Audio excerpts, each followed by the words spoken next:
গো, শুনছো? ওই গো, আরে শুনতে পাচ্ছো আমার কথা?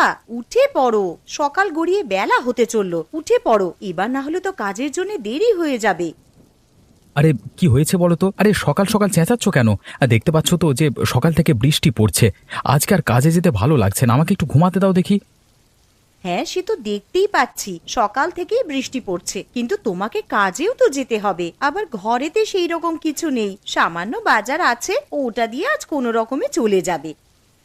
এই তো কদিন আগে বাজার করে নিয়ে এলাম, তা এক্ষুনি শেষ হয়ে গেল। তার শেষ হবে না? তুমি একদিন সামান্য পরিমাণে বাজার করে নিয়ে আসবে, আর সেটা কি সারা মাস ধরে চলতে পারে নাকি? আরে উঠে পড়ো, উঠে বাজারে যাও তো। দেখো গিন্নি, আজকে সকাল থেকে প্রচন্ড বৃষ্টি পড়ছে। আমি আজকে কাজেও যাব না আর বাজারও করতে যাব না, যা আছে ওদিক দিয়ে আজকে চালিয়ে নাও আর কি। কালকে সকাল সকাল উঠে বাজারে যাব। আমাকে এখন বিরক্ত করো না, ঘুমাতে দাও, ভালো লাগে না।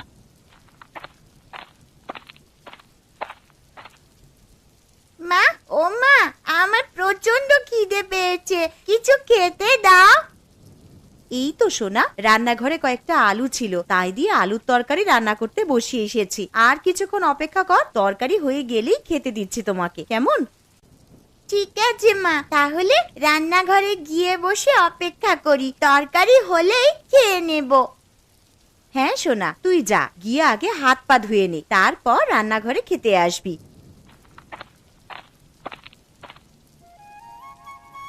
মালতীমা, ও মালতীমা, বাড়িতে আছিস? একবার বাইরে আয়।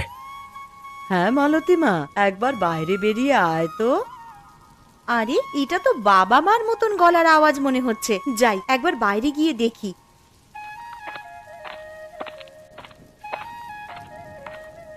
আরে তোমরা হঠাৎ করে আমাদের বাড়িতে চলে এলে, আবার এই ঝড় বৃষ্টির দিনে? হ্যাঁ রে মা, চলি এলাম এই বৃষ্টির দিনে। বাড়িতে বসে বসে আর ভালো লাগছিল না, তাছাড়া আবার সকাল থেকে বৃষ্টি পড়ছে। তোর মাকে বললাম যে মেয়ের বাড়ি থেকে ঘুরে আসবে, তোর মা একেবারেই রাজি হয়ে গেল, তাই চলে এলাম। সে তোমরা বেশ ভালোই কাজ করেছো আমাদের বাড়িতে চলে এসে। তা বলো, তোমরা কেমন আছো? শরীর টরীর ভালো আছে তো?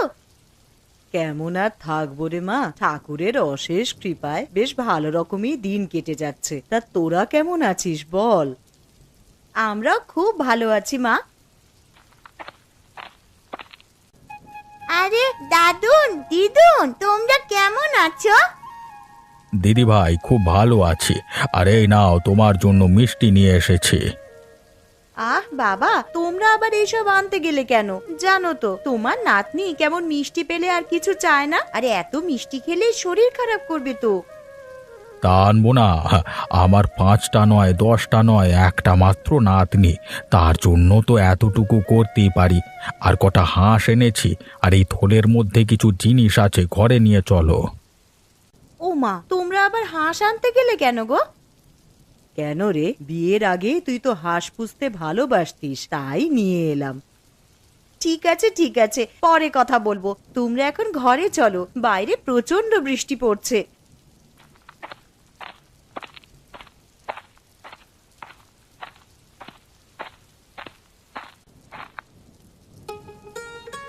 বাবা, ও বাবা, ওঠো গো, একটা সুখবর আছে।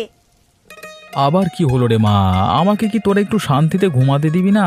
আরে একদিন একটু কাজে ছুটি নিলাম, তাও দেখছি আরামে ঘুমাতে পারবো না। তা বল কি হয়েছে? বাবা জানো, আজ দাদু আর দিদুন আমাদের বাড়িতে এসেছে। হ্যাঁ, সে কি রে? তা কখন এলো? এই তো বাবা, তুমি যখন ঘুমিয়েছিলে তখনই দাদু আর দিদুন আমাদের বাড়িতে এসেছে। দাদু আর দিদুন ওই ঘরে বসে আছে। একে বৃষ্টির জন্য কাজে যেতে পারিনি, পকেটে সেরকম পয়সা নেই, আবার শ্বশুর শাশুড়ি চলে এলো, এখন দেখছি পকেটে যেটুকু টাকা ছিল সেই সমস্ত টাকাই ফাঁকা। বাবা তুমি ওই ঘরে যাবে? আমি চলে গেলাম, তুমি এসো। হ্যাঁ রে, চল মা।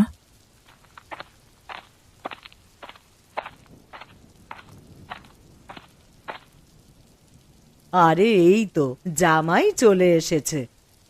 তা বাবা মা আপনারা কেমন আছেন বলুন? আর আসতে কোনো অসুবিধা হয়নি তো? না না জামাই বাবা, সেরকম কোনো অসুবিধা হয়নি। তা আপনারা যখন আমাদের বাড়িতে চলে এসেছেন, 1 সপ্তাহ না কাটিয়ে যেতে দেব না, কিন্তু না হলে আমি কিন্তু ছাড়বো না। হ্যাঁ, আচ্ছা বাবা, সে এখন দেখা যাবে। না মা, দেখা যাবে বললে তো হবে না। জামাই যখন একবার বলেছে তখন তোমাদেরকে এই কথা রাখতেই হবে। আর কি গো শুনছো, আর তুমি একবার রান্নাঘরে এসো তো, কিছু কথা আছে।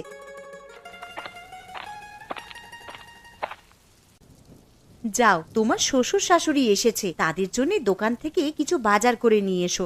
বাড়িতে তো সেরকম ভালো মন্দ কিছুই নেই। আচ্ছা গিন্নি, তুমি তো জানো আমার পকেটের অবস্থা। দুদিন ধরে কাজে যাইনি, এখন তুমি কি করে বলছো যে ভালো মন্দ বাজার করে নিয়ে আসতে? দেখো, আমি অত শত কিছু জানতে চাই না, তুমি ভালো মন্দ কিছু বাজার করে নিয়ে আসবে, ব্যাস। এখন যে আমি কি করি, হাতে দুটো পয়সা নেই যে ভালো মন্দ বাজার করব। কি গো, কি ভাবছো? আগের মাসে তোমার বোনেরা যখন এসেছিল তখন তো বেশ ভালো মন্দ বাজার করেছিলে, তখন তো আমি কিছু বলিনি। এখন আমার মা বাবা এসেছে আর ভালো মন্দ বাজার করবার মতন টাকা তোমার কাছে নেই। ঠিক আছে, তুমি বরং বাজারের ব্যাগটা আর ছাতাটা নিয়ে এসো, আমি বাজারের দিকে যাচ্ছি। এই নাও ছাতা আর ব্যাগ, তাড়াতাড়ি বাজারের দিকে যাও তো।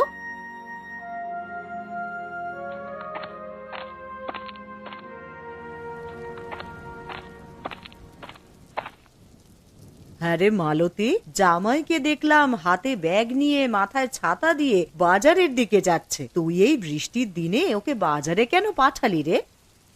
মা, আমি পাঠাইনি, তোমার জামাই বলল এতদিন পর আমার বাড়িতে শ্বশুর শাশুড়ি এসেছে, আর কিছু ভালো মন্দ খাওয়াবো না, তাই তো হাতে ব্যাগ নিয়ে আর মাথায় ছাতা দিয়ে বাজারের দিকে গেল।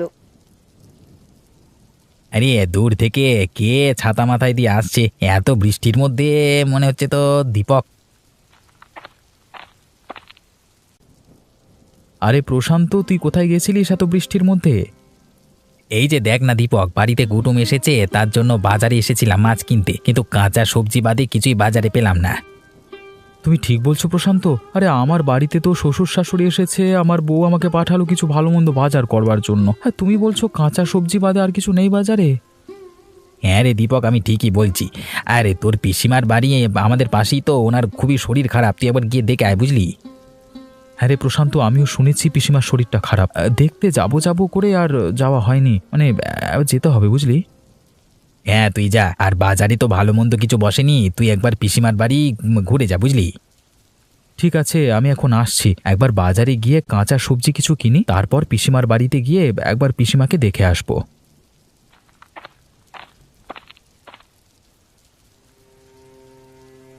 লোকটা কোথায় যে গেল? এত বেলা হয়ে গেল, ঘরেতে সেরকম কিছু ভালো মন্দ নেই যে রান্না করব।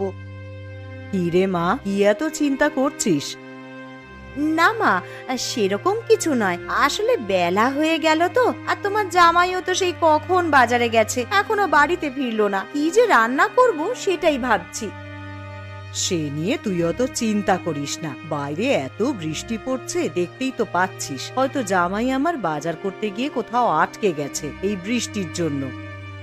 মা, তোমার জামাইকে আমি ভালো করেই জানি, দেখো গিয়ে হয়তো চায়ের দোকানে বসে বন্ধুদের সাথে আড্ডা দিচ্ছে। তাহলে মা, আজকে কি রান্না করব? বাড়িতে যা আছে তাই দিয়ে কিছু কর না একটা। বাড়িতে চাল ডাল আর আলু ছাড়া আর তো সেরকম কিছুই নেই। একটু ঝাল মশলা থাকলে, তুমি যে কটা হাঁস এনেছিলে তার মধ্যে থেকে একটা হাঁস রান্না করে খেতাম, কিন্তু সেই সমস্ত মশলাই তো নেই। এসব কথা ছাড় মা, তুই এখন যা আছে ওইগুলো দিয়েই দুপুরের জন্য কিছু একটা রান্না কর। আচ্ছা মা, ঠিক আছে, তুমি বরং বসার ঘরে গিয়ে একটু বিশ্রাম নাও, আমার রান্না হয়ে গেলেই তোমাদেরকে ডাকবো খাওয়ার জন্যে।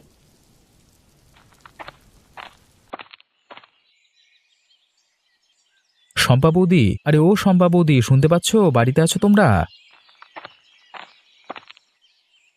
কে? আরে দীপক নাকি? এসো এসো, ঘরে এসো। শুনলাম নাকি পিসিমার শরীরটা খুবই খারাপ। হ্যাঁ গো দীপক, পিসিমার খুবই শরীর খারাপ। তা পিসিমা কোথায়, দেখতে পাচ্ছি না যে? ওই তো পাশের ঘরে শুয়ে আছে, আসো পিসিমাকে একবার দেখবে এসো।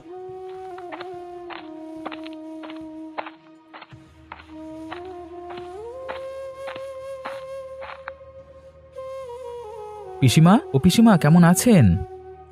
কেমন আর থাকবো বাবা, উপরওয়ালা কবে যে আমাকে নিয়ে যাবে আমি সেইটার জন্যই শুধু অপেক্ষা করছি। এরকম কথা বলতে নেই পিসিমা। দেখো না দীপক, এই যেদিন থেকে শরীরটা একটু বেশি খারাপ হয়েছে সেদিন থেকে সমানে বলে যাচ্ছে যে কবে আমাকে নিয়ে যাবে ওপরওয়ালা। আচ্ছা বৌদি, দাদা তো শহরের বাইরে কাজে আছে, তা দাদাকে চিঠি পাঠিয়ে বলেছো যে পিসিমার শরীর খারাপ?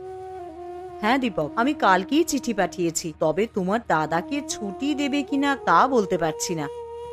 কেন ছুটি দেবে না? কর্মচারীদের ভালো মন্দ তো কোম্পানি দায়িত্ব নেবে, তাই না? আচ্ছা দীপক, একটা কথা বলবো, রাখবি? হ্যাঁ বলো পিসিমা।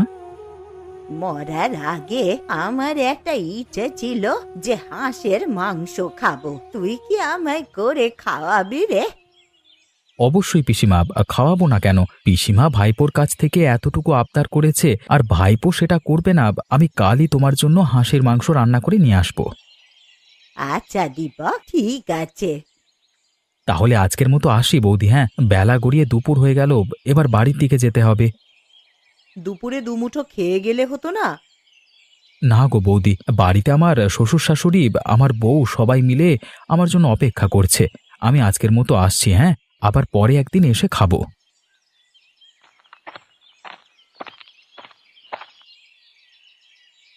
কই গো গিন্নি, আমি চলে এসেছি। এই নাও বাজারের ব্যাগটা নাও। এই যে মহারাজের আসার সময় হলো এতক্ষণে, তা বলি বাড়িতে কি রান্না হবে সে বিষয়ে আপনার কিছু হুঁশ ছিল? আরে গিন্নি, রাগ করছো কেন? আমি একবার পিসিমার বাড়িতে গেছিলাম। তা পিসিমার বাড়িতে হঠাৎ গেলে কেন? কি বলবো আর গিন্নি, বাজার করবার জন্য যখন ব্যাগ নিয়ে বাজারের দিকে যাচ্ছিলাম তখন প্রশান্তর সঙ্গে দেখা হলো। আর প্রশান্তই বলল যে তোর পিসিমা নাকি খুবই অসুস্থ, তাই একবার গেছিলাম ওনাদের বাড়ি আর কি। তা গিয়ে কি দেখলে ভালো আছে পিসিমা? দেখে তো মনে হলো শরীর প্রচণ্ডই খারাপ, আর পিসিমা আমার কাছে একটা আবদার চেয়েছে। পিসিমা আবার কি আবদার করেছে গো তোমার কাছে? বলেছে যে আমাকে একদিন হাঁসের মাংস করে খাওয়াবি। আমি বলেছি কেন খাওয়াবো না। ঠিক আছে, তাহলে আমার মা যে কটা হাঁস এনেছে তার মধ্যে থেকে একটা কেটে রান্না করে পিসিমাকে দিয়ে আসবে। তা কবে পিসিমাকে করে খাওয়াবে হাঁসের মাংস? কাল কি করে খাওয়াবো, কারণ শয্যাশায়ী মানুষ আমার কাছে আবদার করেছে, না খাওয়াতে পারলে আমারই খারাপ লাগবে। তাহলে আজ রাতেই বরং হাঁসের মাংস রান্না করে রাখি, কাল সকাল সকাল উঠে তুমি পিসিমার বাড়িতে গিয়ে দিয়ে আসবে। ঠিক আছে গিন্নি, সে না হয় করবো। তুমি এখন আমাকে গামছাটা দাও তো, আমি এখন স্নান করে আসি। এসে খেতে দেবে, খিদের জ্বালায় পেটে ছুঁচো ডন দিচ্ছে আমার। এই নাও গামছা, তুমি স্নান করে এসো, আমি খেতে দিচ্ছি।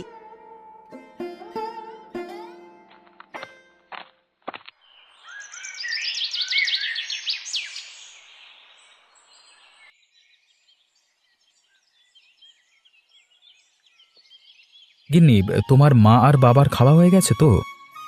হ্যাঁ গো, মা বাবার খাওয়া হয়ে গেছে, আর মেয়েটারও খাওয়া হয়ে গেছে। ওরা তিনজনে মিলে এখন ঘুমাচ্ছে। দীপক, আরে ও দীপক, আছিস নাকি বাবা ঘরে? আরে দেখো, তোমার নাম ধরে কে যেন বাইরে থেকে ডাকছে মনে হচ্ছে। আরে হ্যাঁ, তো এটা তো পিসিমার গলার স্বর বলে মনে হচ্ছে, কিন্তু উনি তো শয্যাশায়ী, উনি আমার বাড়িতে কি করে আসবেন? কিন্তু এটা তো পিসিমার গলার আওয়াজই মনে হচ্ছে গো। আচ্ছা চলো বাইরে গিয়েই দেখি। আরে পিসিমা, তুমি এখানে কি করে এলে? আরে তোমার তো প্রচন্ড শরীর খারাপ, তুমি তো দাঁড়াতে পর্যন্ত পারো না। আরে আমি পুরো সুস্থ হয়ে গেছি রে। কিন্তু আমি দুপুরবেলায় গিয়ে তো দেখলাম তুমি বিছানায় শুয়ে আছো, তো এখন কি করে ভালো হয়ে গেলে? সবই উপরওয়ালার ইচ্ছা রে বাবা। তা তুমি আমাদের বাড়িতে এলে বৌদি কিছু বলেনি তোমার? না না, কিছু বলেনি আমায়। তোমার বৌদি শুধু বলল যে সাবধানে যাবেন, আর দীপক হাঁসের মাংস খাওয়াবে বলল, তাই আর লোভ সামলাতে না পেরে চলেই এলাম। তা আপনার ভাইপো তো কালকেই আপনার বাড়িতে মাংস রান্না করে দিয়ে আসতো। কালকে যদি আমি আর না থাকি তাহলে তো আমার আর শেষ আশা পূর্ণ হবে না, তাই চলে এলাম আর কি। আর এসেছি যখন, আমি নিজের হাতেই তোমাদেরকে রান্না করে খাওয়াবো। এ তো খুব ভালো খবর। তা পিসিমা, তুমি রান্না করতে পারবে তো? কেন পারবো না রে, মালতী তো আছে, ও আমাকে একটু সাহায্য করে দেবে। চলুন পিসিমা, তাহলে রান্নাঘরের দিকে যাই। আপনি আর আমি মিলে হাতে হাত লাগিয়ে হাঁসের মাংসটা করে নিই বরং। হ্যাঁ বৌমা, চলো।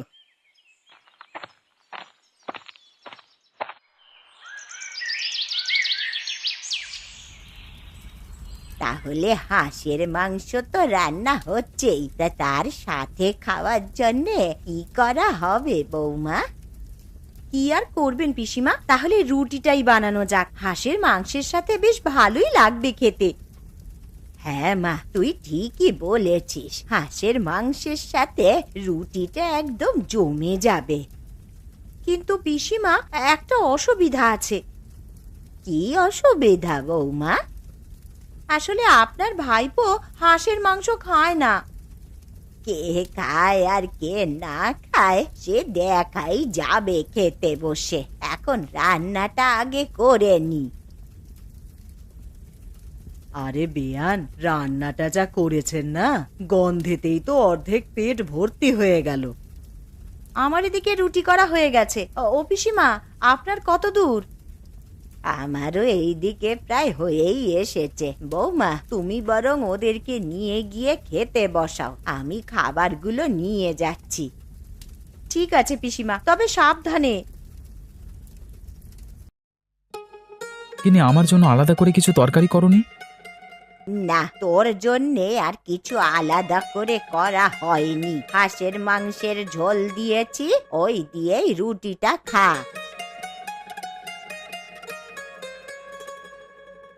এ কি পিসিমা, এ তো দেখছি হাঁসের মাংসের প্রচুর স্বাদ। আমি আগে জানলে এই মাংস ছাড়া আর কিছুই খেতাম না। সত্যি পিসিমা, তোমার হাতে জাদু আছে বলতে হবে। বলেছিলাম না বৌমা, কে খায় আর খায় না সেটা তুমি দেখে নেবে। সত্যি পিসিমা, আপনার হাতে জাদু আছে। যে কিনা হাঁসের মাংস ছুঁয়েই দেখতো না, তার কিনা এখন হাঁসের মাংস ছাড়া আর কিছুই খেতে ভালো লাগছে না। তাহলে পিসিমা, এখন তো রাত হয়ে গেছে, আর এখন বাড়িও যেতে পারবে না, কালকে সকালেই যেও। ঠিক আছে বাছা, আজ তোদের বাড়িতে থেকে কাল সকাল সকাল আমি বাড়ি চলে যাব।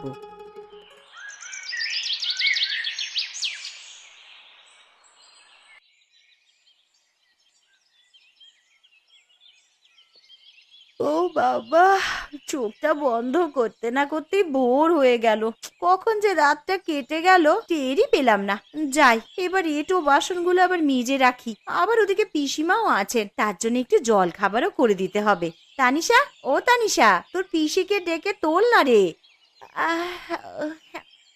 মা, ও মা, পিসি তো আমার কাছে শুয়ে নেই। কি বলছিস? বিছানায় নেই মানে? আরে তোর পাশেই তো শুয়েছিলেন। আরে বাইরে গিয়ে দেখ আছে নাকি। বাইরে কি করে যাব মা, ঘরের দরজা তো ভেতর থেকে আটকানো। তাহলে তানিশা, তুই একবার বাইরে গিয়ে দেখে আয় তো পিসি আছেন কিনা।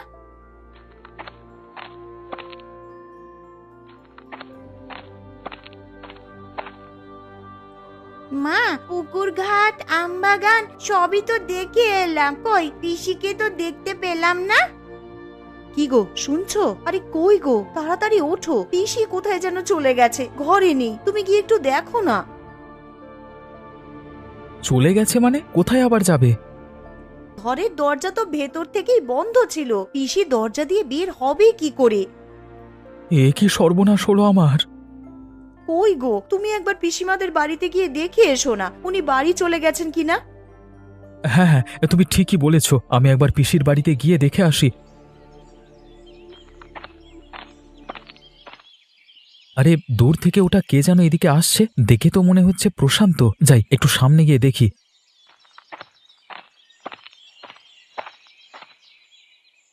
আরে প্রশান্ত, তুই এখানে কি করছিস? আর এত ছোটাছুটি করে কোথায় যাচ্ছিস? এই তো দীপক, তোদের বাড়িতেই যাচ্ছিলাম ছোটাছুটি করে। কেন রে প্রশান্ত, কি হয়েছে? আমাদের বাড়িতে আবার ছোটাছুটি করে যাবার কি আছে? আর তুই এত হাঁপাচ্ছিস কেন? দেখ না দীপক, কালকে বিকেলে তোর পিসিমা মারা গেছে। এ কি বলছিস তুই প্রশান্ত? এমনটা হতেই পারে না। এমনটাই হয়েছে দীপক, তোর যদি বিশ্বাস না হয় তুই একবার পিসিমার বাড়িতে গিয়ে দেখ না। ঠিক আছে প্রশান্ত, আমার এখন তাড়া আছে, তাহলে তুই যা, গিয়ে আমার বাড়িতে খবর দে, আমি পিসিমার বাড়িতে যাচ্ছি। ঠিক আছে দীপক, তুই যা, আমি তোর বাড়ির দিকে যাচ্ছি।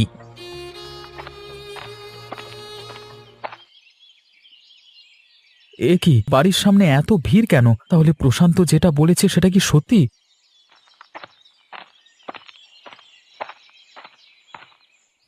বৌদি, ও বৌদি, পিসিমার এমন অবস্থা হলো কি করে?